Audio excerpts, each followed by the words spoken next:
two, one. Carlota, buen día. Bon dia. Good morning, Victor. Thank you so much for having me here. Carlota, I'm really excited. I've been wanting to promote cooperating volunteers for such a long time after I've got to meet some wonderful characters, such as Dario and and now yourself, and of course my beautiful daughter who spent some time in both Uganda, and now she's been to Kenya and Tanzania and Zanzibar. Anyhow, Mhm. thank you so much. I wanted to remind people that Metropolitan is here. We're always interested in finding out really cool stories and promoting people that are doing good work in the international community. Carlota, before I introduce you, actually, instead of me introducing you, I was hoping you could introduce yourself for, say, 10 to 30 seconds, and what the work you're doing and who you are and why we're here today. Perfect. Thank you so much, Victor. First of all, thank you for letting us explain to the world what we are doing. I'm super proud of the family that is Cooperating Volunteers and everything we are doing. And to introduce myself a little bit better, my name is Carlota. As you said, I'm 23 years old. I'm from Spain. And I did my first volunteering experience with Cooperating Volunteers in August 2022.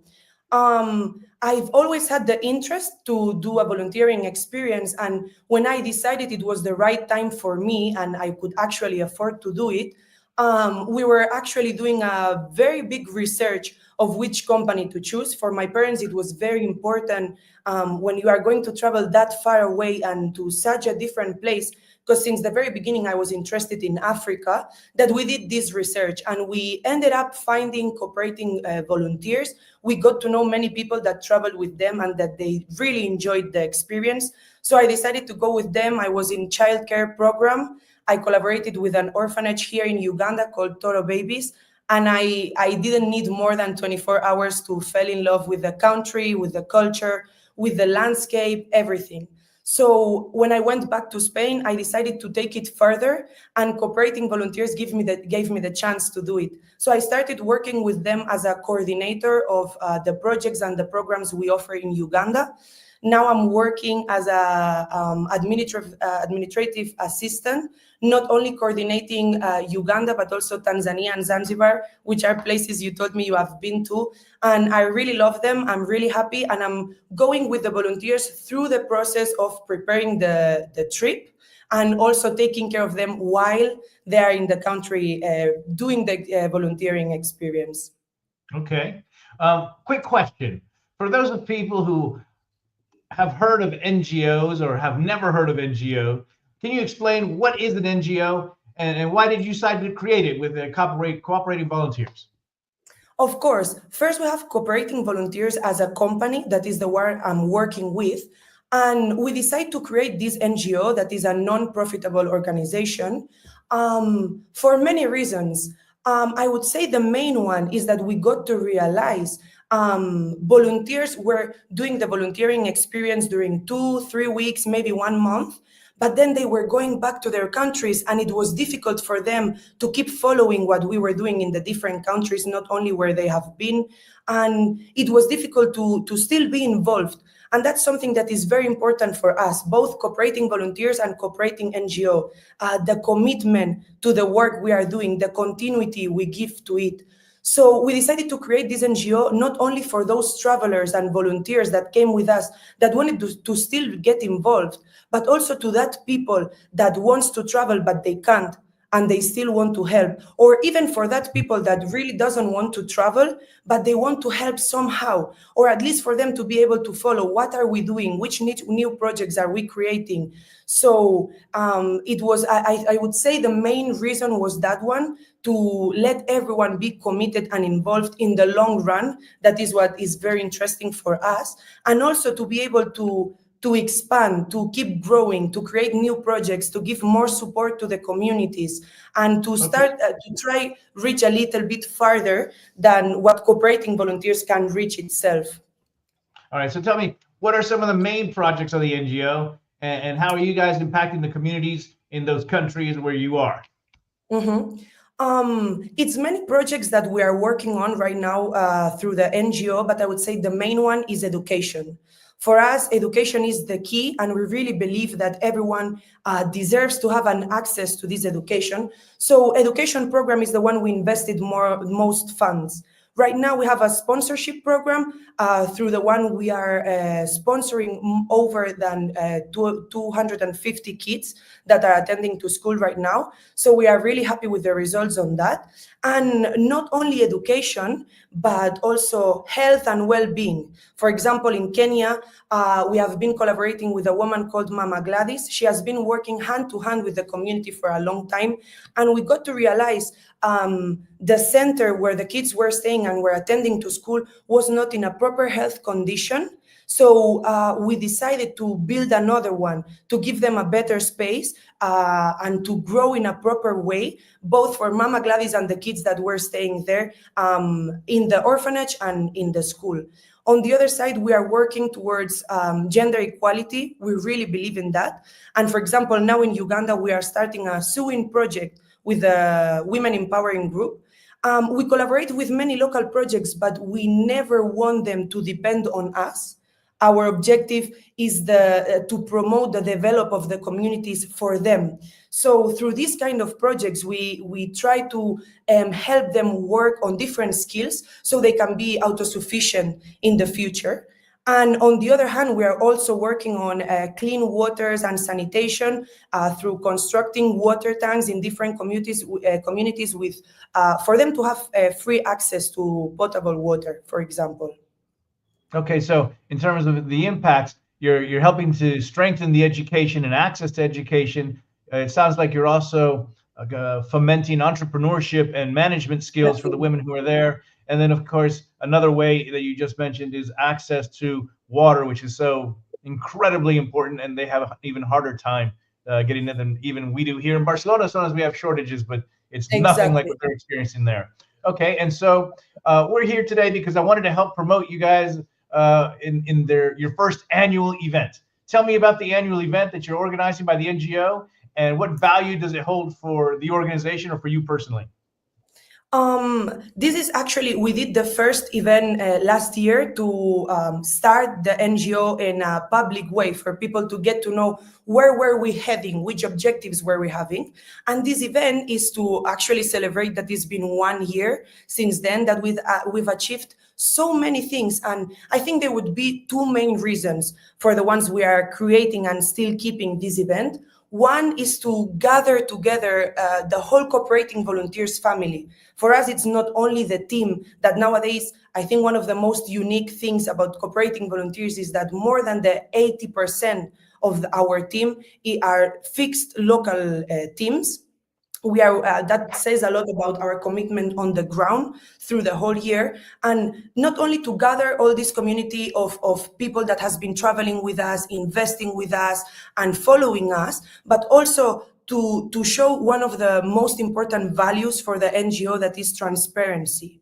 I think we've achieved so many this year. It's been over 200,000 euros that we've recollected through this NGO. And for us, it is very important to show all these people that has been supporting, it's either with the mouth to mouth or with direct donations. What did we do with this money? What have the results been? What did we achieve in this 2024? And where are we heading this 2025? And I think it's very important for people to be able to see everything we are doing. It would not be the first time that an organization collects money for something, and at the end of the day, the funds don't go where they were supposed to be. So we believe in transparency, and I think it's a very nice way of gathering everyone around and to explain everything we've been doing and we've achieved, because it's about sharing, and it's not only commitment to the local communities, but also to those communities in our own countries that have been supporting us. That's fantastic. Excellent. Very clear. So how can people get more involved with Cooperating Volunteers, and what support are most important? So if I understand that people have certain skill sets or access to certain resources, how and should I tell them to get in touch with you, and why? To support the NGO, there are actually many different ways. I would say the most important role is the role of the partner. is the role that allows the NGO to keep growing so we can at the same time reach more communities, more countries, do more projects, and genuinely have a positive impact in the community. So I would say this role is one of the most important ones. But also, as we were talking before, education is a must for us. So we have these sponsorship programs, and through the NGO, you can help pay the school fees and cover the education from a kid of different of any community. It is very important also for us, the values that we share in terms of education.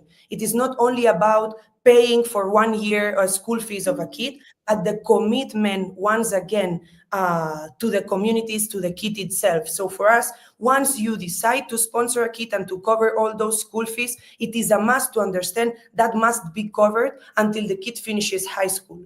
On the other hand, we also have the role of the ambassador. This has helped us a lot during summer because we got to realize that sometimes it's hard to recollect money or to reach a lot of people when it comes from the organization itself. Sometimes it can create this being unsure for the part of the person that wants to support. So we got to realize it was better if the travelers and the volunteers themselves were creating these small projects. They come to the country, they do their volunteering experience. Most of them, they identify a problem and they decide to put a solution or to at least work on it. So through these ambassador projects, what they do is create their small project. They put their pictures, videos, and a small explanation, and through a link, they can share it either with family, friends, and even it keeps expanding when people also does the mouth to mouth. And we've recollected a lot of money because people usually feels it more closer, not only your family and friends, but people that doesn't know you, that sees that the one that is actually living the experience is the one asking for help and support.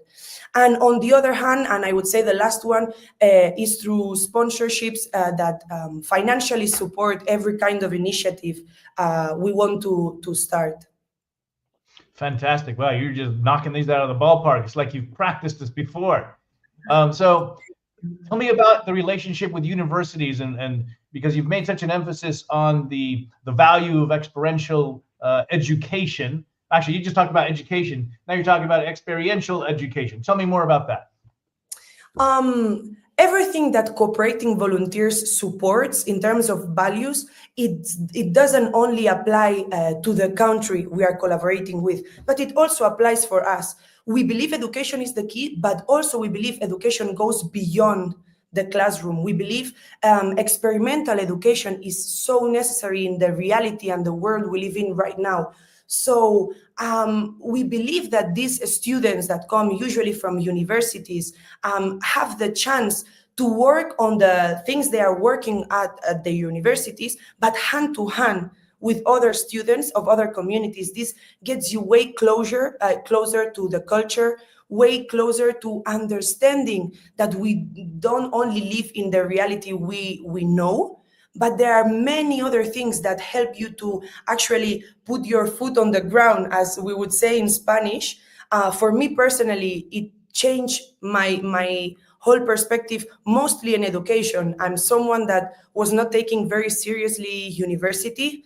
And once I came here, I got to realize there's people that doesn't have my chances. There's people that would love to go through what I'm going through. And I was not giving it the importance. This is just as an example, talking about my experience, but it changed my whole perspective in that area. And I think that can happen in many different areas. And it is about educating not only the people of the countries we are going in, but educating everyone in a conscious and responsible way of traveling and creating genuine and positive impact in different communities. Fantastic. For many years, I've been advocating. I've been a big ambassador for people to go to Africa, go to Asia, understand the challenges, not cerebrally, but actually live them, and not just preferably not just for a few days, but weeks or months or even years if you can dedicate time to it over a long, commitment. And so, towards this process, there is something that's important, which is the B Corp certification. I was hoping that you could talk a little bit about that and why does it align with the values of cooperating volunteers?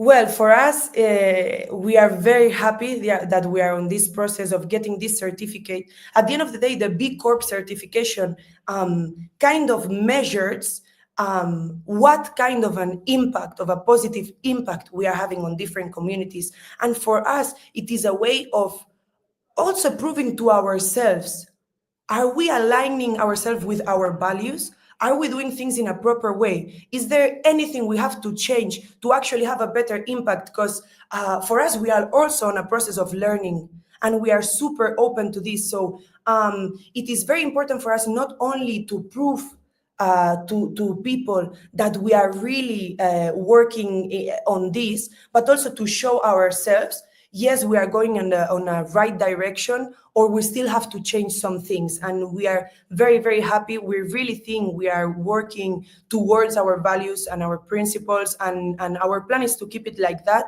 And with this B Corp certificate, we are going to be more than proud. All right, please tell me, what is a B Corp certificate? This certificate kind of, as I was saying, measures the commitment, the impact, the transparency, and the accountability in social terms that you are having in different communities. So for us, it is very important because it's literally the values we are holding as cooperating volunteers and also as cooperating NGO. Okay, and so then what does the impact of volunteering have on the participants? You mentioned it before.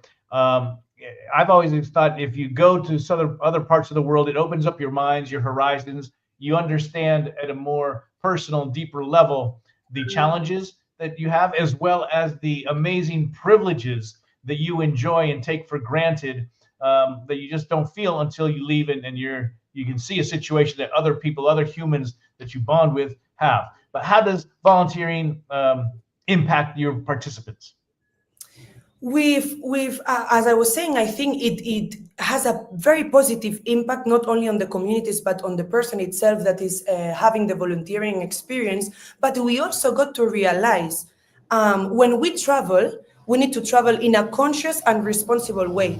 And this is the reason, sorry for the sound, this is the reason why now we are going to start with a course that we are going to give the volunteers before they travel. Because I think for them to really experience in a proper way and gain the awareness and the responsibility, and as you are saying, to get to realize how lucky most of the times you are from the countries we come from, it is important for them to be able to enjoy this experience, to understand where are they traveling, how are they traveling. We are completely distant of the white savior syndrome, as I assume you know.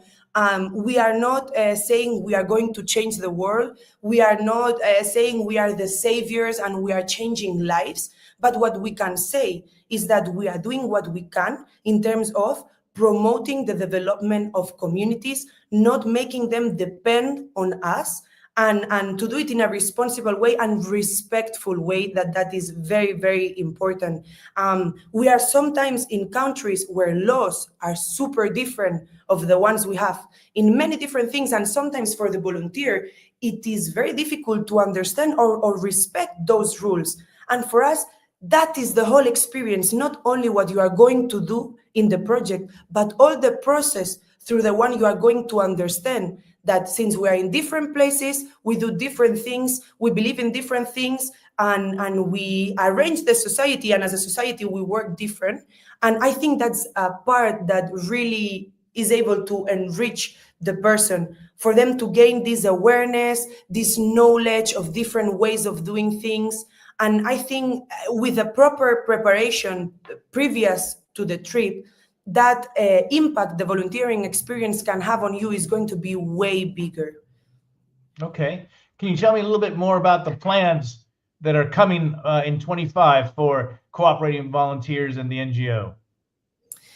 Of course, both of them are working to go towards keep growing. On the side of cooperating with volunteers, our objective is also to expand. Nowadays, we are a referent in volunteering experiences in Spain and part of Europe, but we would like to expand ourselves more. We would love to make the family even bigger, because for me cooperating volunteers is a family, as I was telling you. So to make it even bigger and to be able to start in other countries.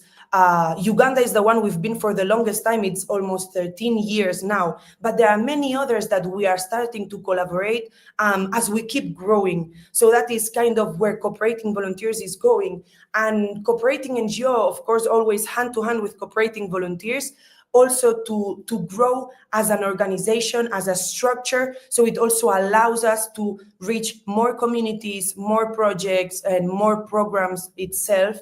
And just to, I would say, to keep on the hard work we are doing. We are super happy with the achievements we got up to now. So I really hope we can follow the same line and keep growing. Okay. One of the things that I realized when we were talking about the event that's going to take place this month to celebrate your first anniversary with as the NGO, Exactly. we didn't really talk about where or when or how. What can people do? Can you tell me a little bit about that?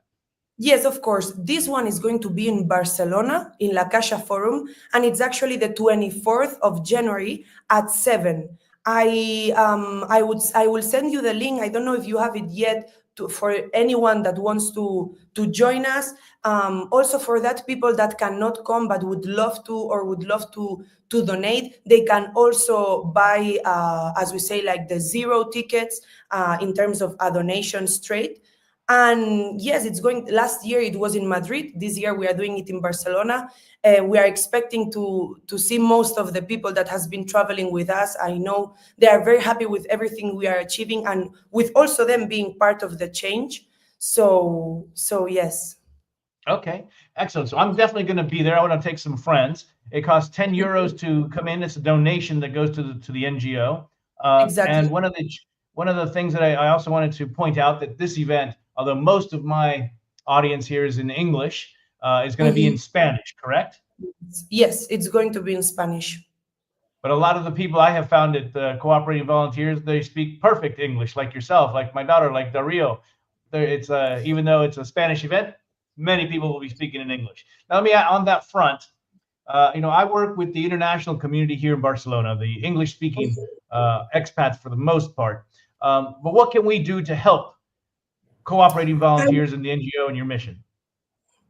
I would say the most important thing is always the mouth to mouth, is the helping us, for people to get to know us. What are we doing? What are we working with? Where are we working? The mouth to mouth, I think it's also the reason why we are growing the most. Most of our volunteers, through this explaining their experience, we find ourselves, me personally, that I'm here coordinating them when they come. Most of the times I receive people that end up telling me, yes, I'm the mom, I'm the friend, I'm the cousin. So this is helping us a lot to grow. And also another way, for example, to the NGO, is getting on the website and actually seeing all those projects that we are nowadays working on, and help us also sharing the different communities we are helping, the different projects, as I was saying, the water tanks, the construction of the orphanage for Mama Gladys. Also, you will see if you get to the website, we are constructing schools here in Uganda. So that is also a very nice way of helping us. But I would say the mouth to mouth is super important. Okay. Well, one of the things that I was hoping we could expand on just a teeny bit before we end is really understanding when people want to participate and go and on one of their projects. Maybe you can describe one that people can relate to. For example, if I wanted to sign up and be a volunteer, what is that? What happens there? Because I don't think we really dove into that. No problem. I can explain. For us, we have Cooperating Volunteers website, and what the volunteer or the person that is interested in having a volunteering experience has to do is only to enter the website, and you will find all the information about all the countries we are in and the different programs we offer per country. For example, here in Uganda, we have childcare program, teaching program, medical program, health mind program. So you will find all of this on the website, and the different things we are supposed to do in each of them. In childcare program, for example, we collaborate with different orphanage, shelter houses. So once they apply for the time of the year that they want to be with us in that country, they are going to get in touch with our sales team. And once they decide the country, of course, the sales team is there to help you solve any doubts, to recommend you in terms of what your expectations are, where are you going to feel more comfortable. And because I think that's very important for someone to travel to a place that he's really interested in, to a project or a program that they are really interested in and they really think they can support and also learn from it. And once you decide the country you are traveling, you will get in touch with the coordinator of the country. For example, if we were talking about Uganda, Tanzania, or Zanzibar, you'd get in touch with me. If we talk about Kenya, Senegal, Bali, India, you would talk with my colleague Hector. So once you get in touch with us, we are there for you to help you prepare everything you need before you travel. We help you with every step you need to follow, documentation you need to provide for us, and to solve every question or doubt that is there. And then once you reach the country, the team is also there, not only the Spanish team, but also, as we were saying, the local team. That cooperating volunteers also goes through that path of actually the countries we are working at only being arranged through local people, for Spanish people not to have to travel, but also to create jobs for the local people. So that is a little bit the process they follow. I don't know if you want me to explain a little bit the structure of the experience since they arrive until they leave, or that, however you tell me. Why don't you go ahead, because you're doing a fantastic job. Thank you so much. So just for people to understand a little bit the structure we have in every country, because we follow always the same structure. 1 week before the person starts the volunteering experience, the coordinator of the country is going to create a WhatsApp group where we are going to add all the volunteers that are reaching the country that week, plus the Spanish and the local coordination team. Here we are going to give the space to the volunteers to get to know each other, get to know the team, and also to do the last minute questions that we always have. And then once they reach the airport and they reach the country, they are going to be doing the volunteering experience. Our team is going to be waiting for them and is going to go with them to do the first things they need to do, such as exchanging the money or buying the SIM card for them to have the internet. The first weekend, we are always thinking that the best option is for them to take some time to understand how that country works, right? So we are always doing a small orientation where we not only talk about what cooperating volunteers is, but also rules for the house and the projects. We talk about the culture and the laws of the country for everyone to be respectful while they are in it. And then we do a city tour for them to feel more located, to see where the pharmacy is, the supermarket, the bank, and everything. And then we leave the Sunday usually for touristic activities. We also think it's part of the volunteering experience to get to know the country in any way. For example, here in Uganda, the landscape is amazing. So I think it's also important for people to see all of that about the country. And then from Monday to Friday, we are also in the project. Every day from 9 to 1, up to 1, is a must for the volunteers to be in the project. And we are leaving the afternoons free because we believe that person that wants to do touristic activities, they can do it. That person that wants to stay home and take some rest, they can do it. Sometimes we also receive volunteers that do work from home, so they also need that space to be able to finish some things on the computer. But also all those volunteers that want to still be connected to project activities, we always organize for them activities that are touristic, but that we think the project can benefit from us. For example, a cooking traditional class, we do it always in one of the projects. The money goes straight to the project, and we do it with the kids and with local team of that community specifically that can show us how to do this. So we are also always trying to support the local economy. And that is the structure we follow from Monday to Friday until the volunteer goes back home. And then they have the NGO to still be connected and be involved. Perfect. One thing, how long does a project normally take? A project, you mean the time they spend in the project per day?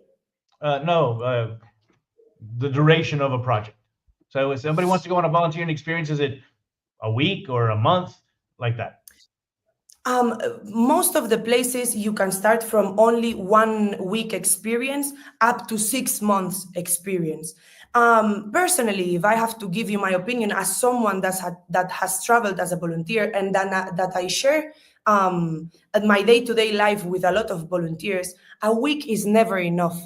A week usually creates this feeling of I was just starting to feel comfortable here. I was just starting to come up with all the ideas to understand the way they work and everything. So I would say a week is always short. It's always short. The most volunteers come with us for in between 2 weeks and 1 month. But for those persons that can really afford to come for more time, I think the longer we come, the bigger of an impact we are creating. The more we can get involved, the more we understand and the more we learn. Excellent. Well, I can, as a third-party validator, I haven't gone yet, but I'm excited to do so. I want to do so. My daughter, of course, is a huge ambassador for you guys, and she's been both in Kenya and Tanzania, and her favorite place so far still is Uganda, like yourself. She's been to Zanzibar with cooperating volunteers, and she can't speak more highly of the organization, the projects, and the sense of value that she gets after she comes back. She comes back with her eyes wide open about opportunities and a better understanding of how privileged she is here in Barcelona, with a desire to take advantage and to contribute to society. So I'm a huge supporter of what you're doing, and I'd like to continue, and we'll look forward to partnering with you and being ambassador at the NGO level, and one day spending a few weeks on one of your projects. So there's one last question I have, but I'm going to put up the answer here because I already know it. If people would like to get in touch with cooperating volunteers, with Carlota herself, you can do Carlota at cooperating. Wait, I got it wrong. What is your email address in case people want it? My email address is carlota@cooperatingvolunteers.com, the same one you are showing here, but the one you are showing is actually the contact of our sales team. They are the ones that are going to explain you more about our experience. You can ask them as many questions as you need, and they are also going to help you even choose the country and the project that is going to fit better with you. Excellent. Well, thank you so much. That was very educational. I feel inspired, and I want to help the cooperating volunteers. So thank you again. And if you can, just stay with me for a little bit, Carlota. I'd like to take a picture of us after we finish. But I just want to thank everybody again, our audience here at Barcelona Metropolitan. We're always trying to hook people up with people who, members of our society and our community. They're doing great work. And thank you. Have a fantastic dia. Bon dia. And I look forward to seeing you in person, Carlota. Thank you very much, Victor, for everything. Thank you, Metropolitan, for giving us the space to share what we are doing. I'm super, super proud of the family I'm working with, and I hope we can keep growing as a family. So thank you so much, and everyone have a good day.